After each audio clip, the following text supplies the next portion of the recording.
Halo teman-teman semuanya, jumpa lagi di channel Sales Official.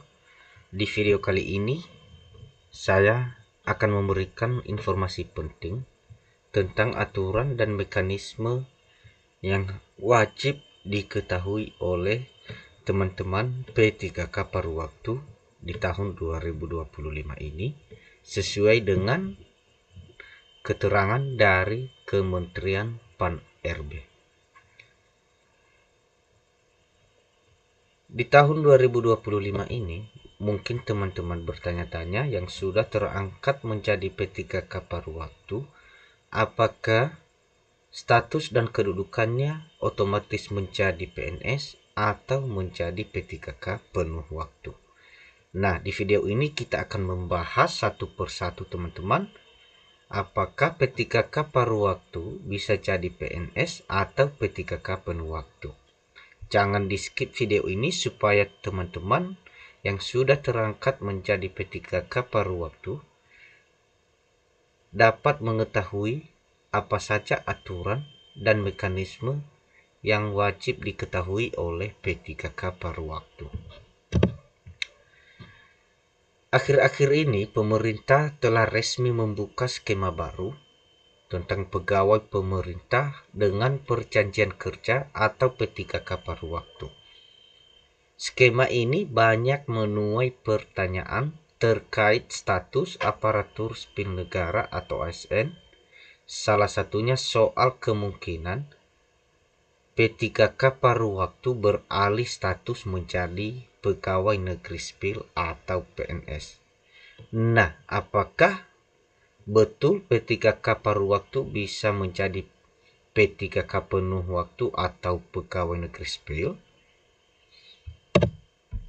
Sehubungan dengan pertanyaan-pertanyaan itu, Kementerian Pendayagunaan Aparatur Negara dan Reformasi Birokrasi atau Pan-RB dan Badan Kepegawaian Negara atau BKN telah merilis aturan resmi yang mengatur mekanisme pengadaan P3K paruh waktu.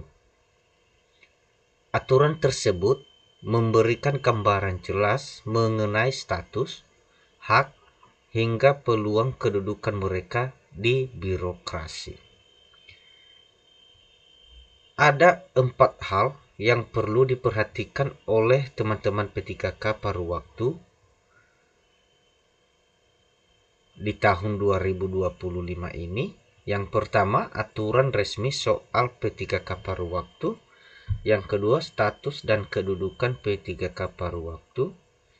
Yang ketiga, hak dan kewajiban P3K paruh waktu. Yang keempat, P3K paruh waktu tidak otomatis jadi PNS.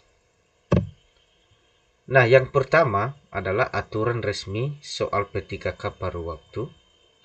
Aturan resmi soal P3K paruh waktu Kementerian Pan-RB melalui keputusan Menteri Pan-RB nomor 16 tahun 2025 menjelaskan bahwa P3K paruh waktu merupakan pegawai yang diangkat berdasarkan perjanjian kerja dengan jam kerja lebih sedikit dibandingkan P3K penuh waktu.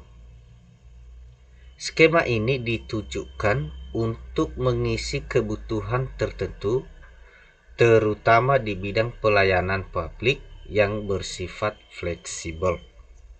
Kementerian Pan-RB telah menegaskan bahwa pengadaan P3K paruh waktu tetap mengikuti prinsip transparansi, akuntabilitas, dan kompetisi terbuka. Proses rekrutmen dilakukan secara selektif melalui sistem yang diatur oleh Badan Kepegawaian Negara dan instansi pemerintah terkait. Nah, buat teman-teman semuanya P3K paruh waktu, aturan resmi soal P3K paruh waktu sesuai dengan keputusan Menteri Pan-RB nomor 16 tahun 2025 ini adalah merupakan pegawai yang diangkat berdasarkan perjanjian kerja dengan jam kerja lebih sedikit dibanding P3K penuh waktu. Nah, buat rekan-rekan semuanya, P3K paruh waktu, di sini kita sudah tahu bahwasannya P3K paruh waktu ada perbedaan jam kerja dengan P3K penuh waktu. Yang kedua, status dan kedudukan P3K paruh waktu. Berdasarkan aturannya, P3K paruh waktu memiliki kedudukan sebagai bagian dari aparatur sipil negara. Meski begitu, status P3K paruh waktu berbeda dengan pegawai negeri sipil yang diangkat melalui mekanisme kepegawaian tetap. P3K paruh waktu hanya terikat pada masa perjanjian kerja tertentu yang ditetapkan dalam kontrak. Kementerian Pan-RB juga menegaskan bahwa P3K paruh waktu tidak otomatis dapat dialihkan menjadi pegawai negeri sipil. Jika ingin menjadi pegawai negeri sipil, seseorang tetap harus mengikuti seleksi penerimaan calon pegawai negeri sipil sesuai ketentuan yang berlaku. Nah, di poin yang kedua ini teman-teman, Kementerian Pan-RB menegaskan bahwa P3K paruh waktu ini tidak otomatis dapat dialihkan menjadi pegawai negeri sipil.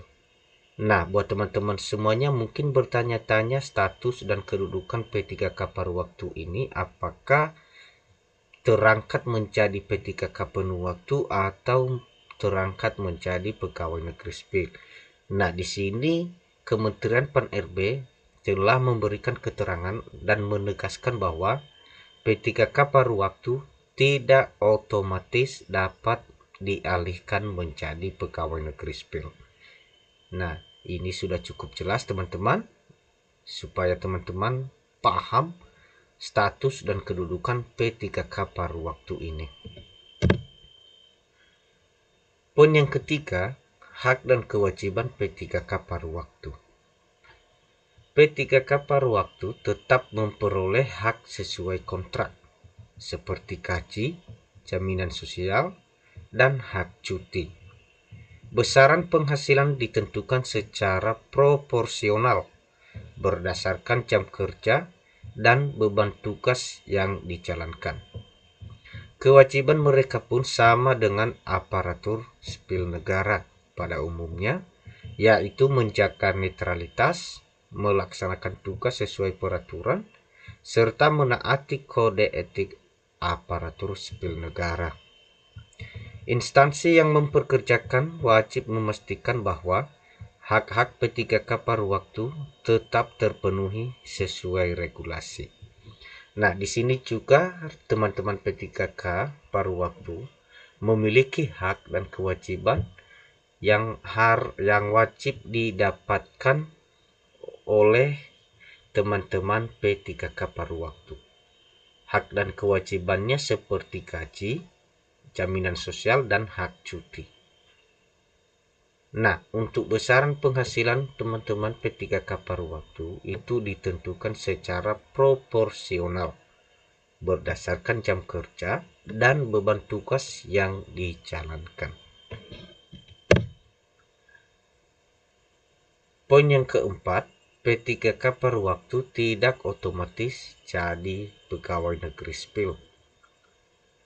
Dari aturan yang berlaku, dapat dipastikan bahwa P3K paruh waktu tidak memiliki jalur otomatis untuk berubah status menjadi pegawai negeri sipil.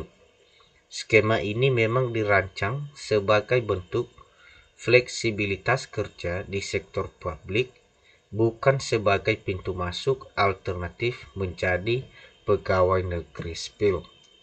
Namun, peluang tetap terbuka apabila P3K paruh waktu mengikuti seleksi CPNS yang dibuka pemerintah. Dengan demikian, jalur menuju PNS tetap sama seperti pelamar lain, yaitu melalui rekrutmen terbuka yang kompetitif. Nah, di poin keempat ini juga dijelaskan bahwa P3K paruh waktu bukan sebagai pintu masuk alternatif menjadi pegawai negeri sipil. Nah, jadi teman-teman semuanya, janganlah pernah teman-teman P3K paruh waktu berharap akan menjadi pegawai negeri sipil ke depan tanpa mengikuti seleksi dari CPNS.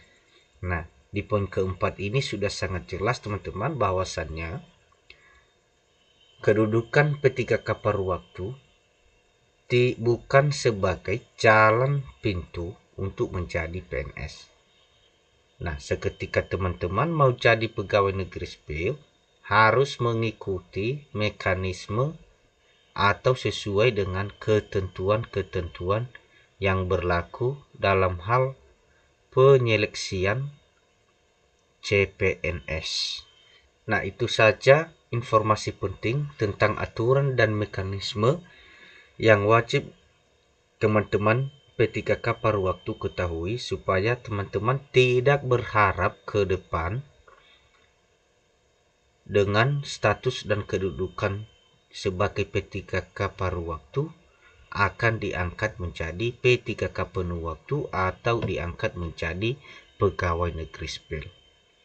Nah, itu saja informasinya teman-teman, semoga dapat bermanfaat. Jangan lupa untuk di-subscribe, di-like, di-komen, dan di-share video ini supaya teman-teman mendapatkan video informasi selanjutnya dari channel ini.